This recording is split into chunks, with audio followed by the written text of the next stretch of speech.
Let's see what you've got!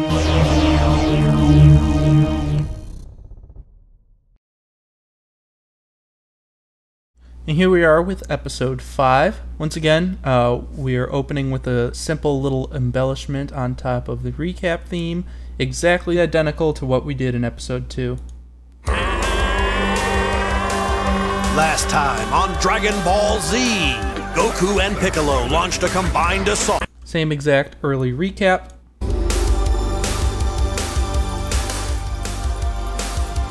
Same exact combination of high space voices and low space voices.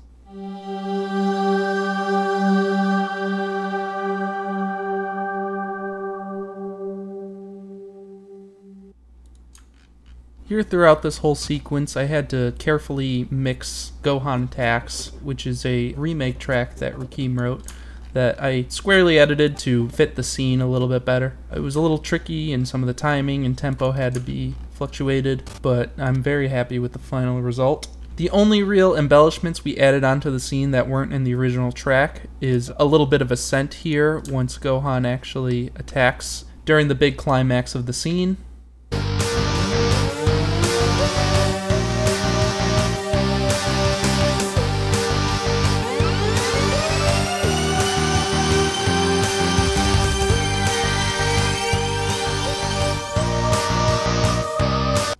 What we have going for us here is some low ascent.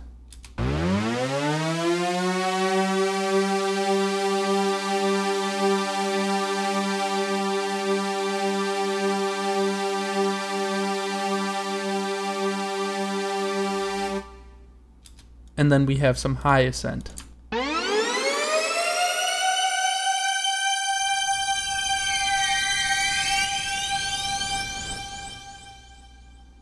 For those who don't know, this is the same sound that was used when Gohan kills the Cell Juniors in the Cell games.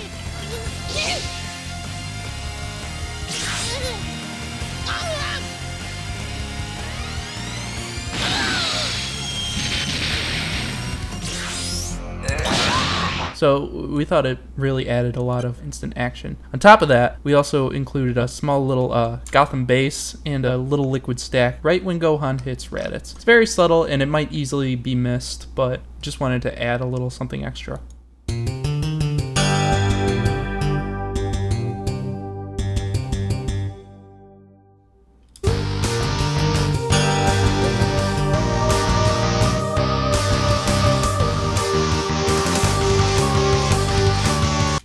This whole section had to be very carefully audio balanced. Here we have the end of Raditz's theme, sort of leading right into Ginyu transformation as we hit the beat right when he smacks Gohan upside the head.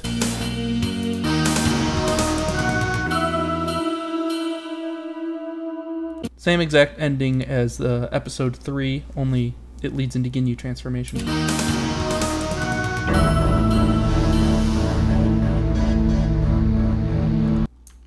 Over top here, we wanted to add just a slight goofy embellishment as it shows Gohan's eyes squirming like a little Looney Tunes cartoon.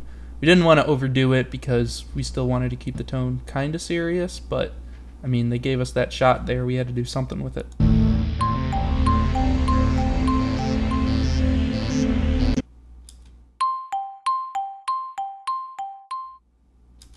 Once again, I made extra mileage of the tubular bell that we used earlier.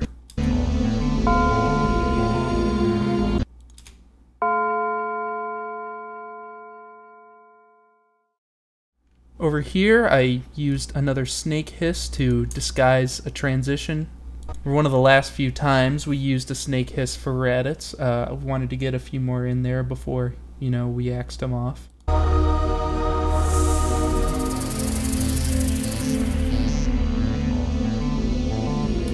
We never want to overdo it, though. I like this little transition as we go from Ginyu transformation into this tense Goku Spirit Bomb track.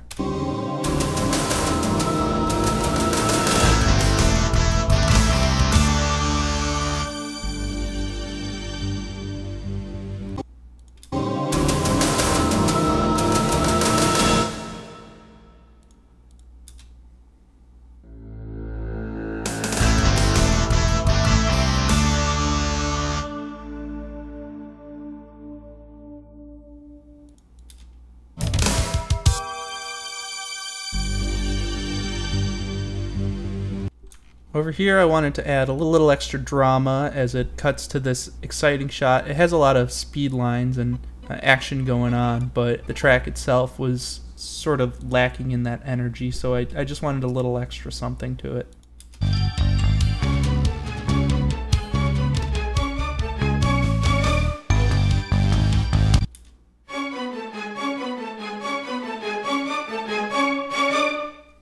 Over here I added a little bit of extra ascent to get a little extra mileage out of it to help make that transition into the next track.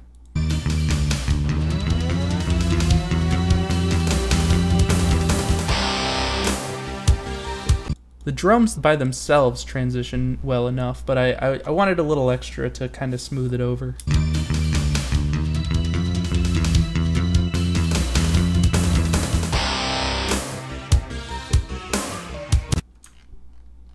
Now for this section I wanted, Joe wanted to add in some extra Raditz guitar riffs to sort of give him a last hurrah and use what we could to basically make the scene unique to this episode.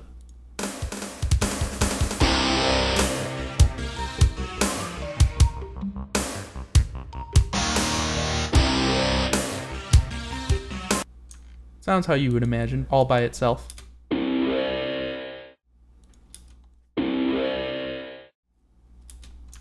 And of course we do the same thing with all the other beats. And here we wanted to add just a quick little harp cue to remind everyone of Raditz's chest damage.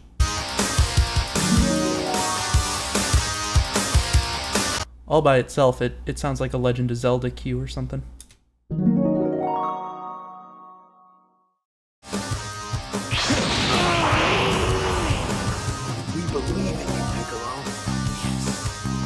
More Raditz guitar riffs.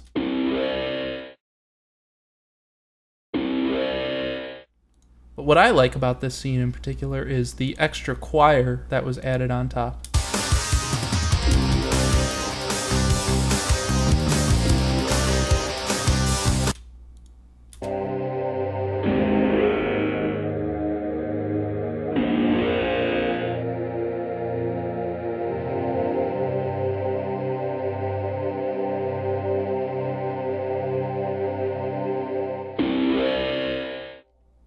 Unfortunately, that choir had to be mixed rather quietly in order to make it into the final edit, but it's a nice little addition for those who just like to listen to the music by themselves.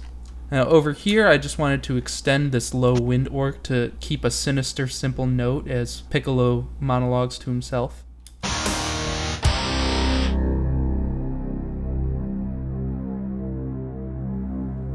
All by itself, it just sounds like this.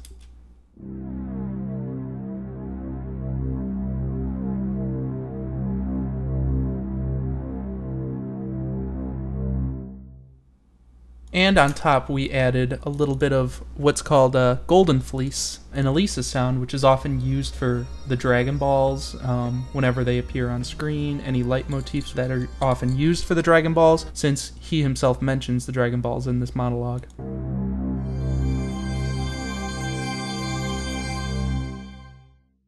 Golden fleece by itself.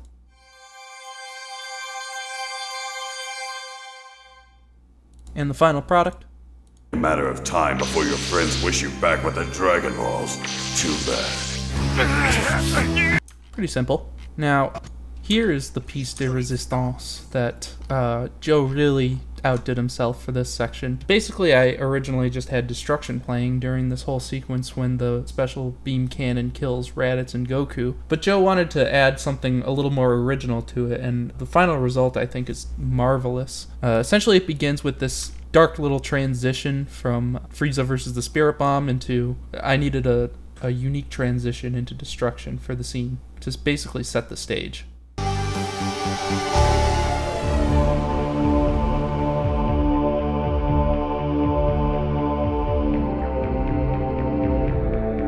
Here he added a bell to match the transition outwards that I set him up for here with the Frieza versus the Spirit Bomb track.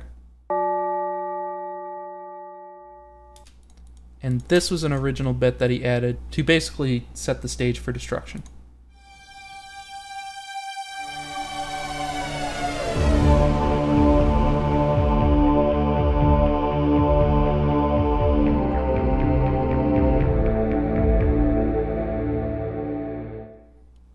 like that, it smoothly transitions into destruction.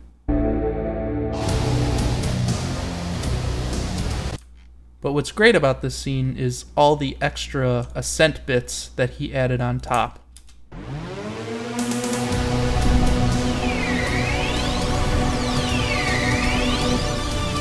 But since you can just watch this scene for yourself, I'll just show it off with the ascent bits isolated so you can see what work really went into really adding to this scene.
They did.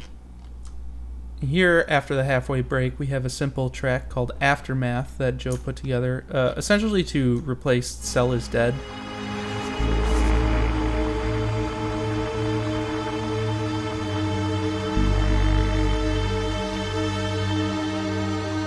Which I use a number of times in the Saiyan saga, and it's just I feel like I use it too many times, and it's a little too Cell associative. So I just wanted something similar, but not quite exactly the same.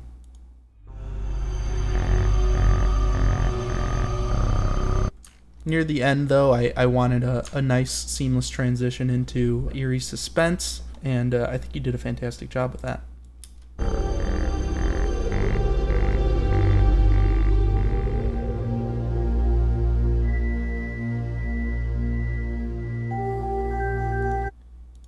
And here we have our final snake hiss for Raditz.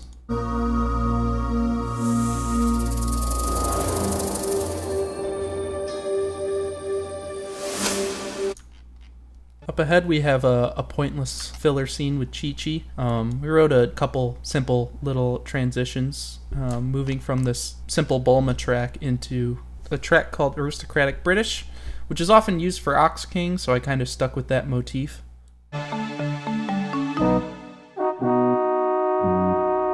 Here's a simple Dream Strings ease out, and then we had to duplicate the marimba bass line that was going on in the track to sort of make it play in naturally to Aristocratic British.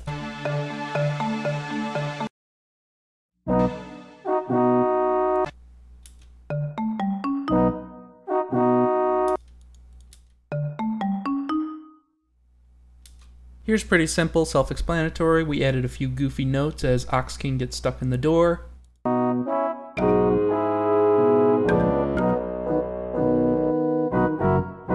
Funny little moment, haha.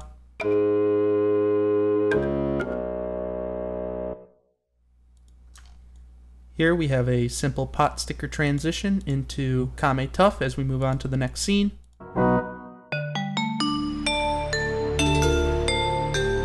Very simple, and it's wonderful as it picks up the beat. Here, after we use Devastation, the early Ginyu Assault version for the first time.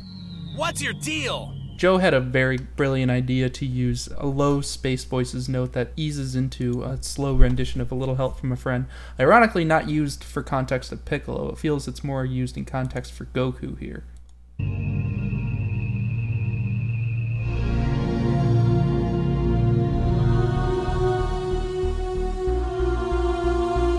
Essentially, the Space Voices note all by itself, it feels like a very natural transition.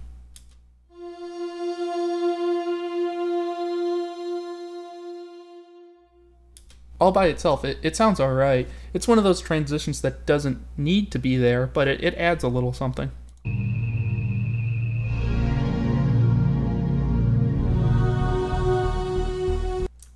Over here, I timed it pretty well so that the evil alien Saiyan theme sort of ends right as the evil Vegeta theme can begin, sort of giving it its own landing strip and slow dolly in.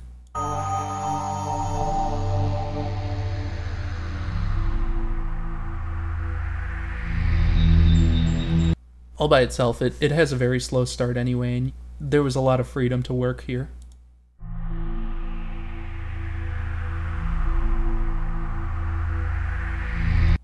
Near the end here, we have a somewhat unique version of it that Joe wrote to help transition it into Guru's theme as we crossfade out into the next sad scene.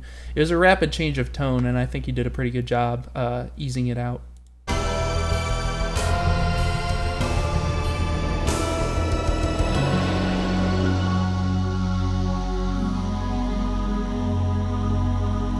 All he had to do was add an extra key that lands on the correct key for Guru's theme. It sounds just like this.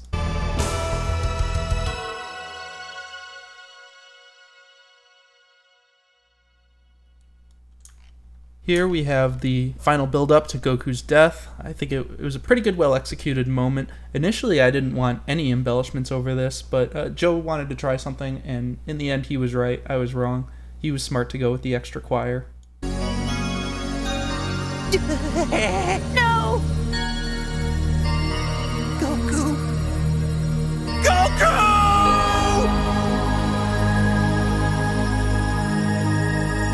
Goku! So essentially what we have here is a little space voices and a little choir on top of sage music.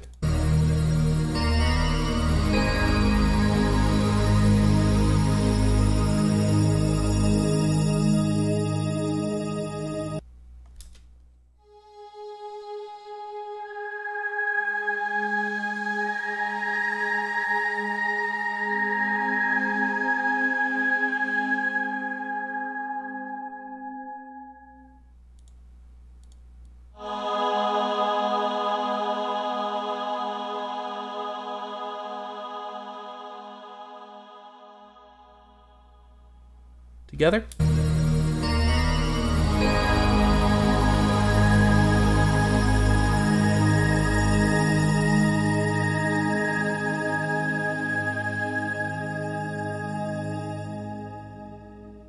Perfect little way to end the scene. Over here was a little transition that I decided to add into the 11th hour because I wanted a little something extra as we tease Vegeta's theme. We don't outright play Vegeta's theme in this episode. We just wanted to tease it a little bit because we're saving its debut use for a special moment. So here we just added a little extra something to really like hit that right key and slowly ease it out.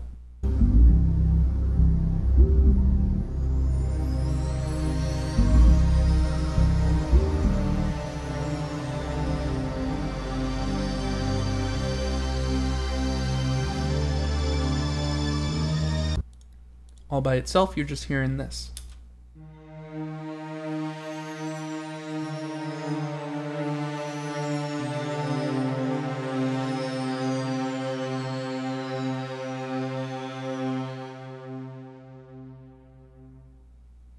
Of course, near the end of the scene was a little faux ending that I constructed myself. This isn't really quite how the theme ends normally, but this is something I cobbled together using a nice little reverb effect.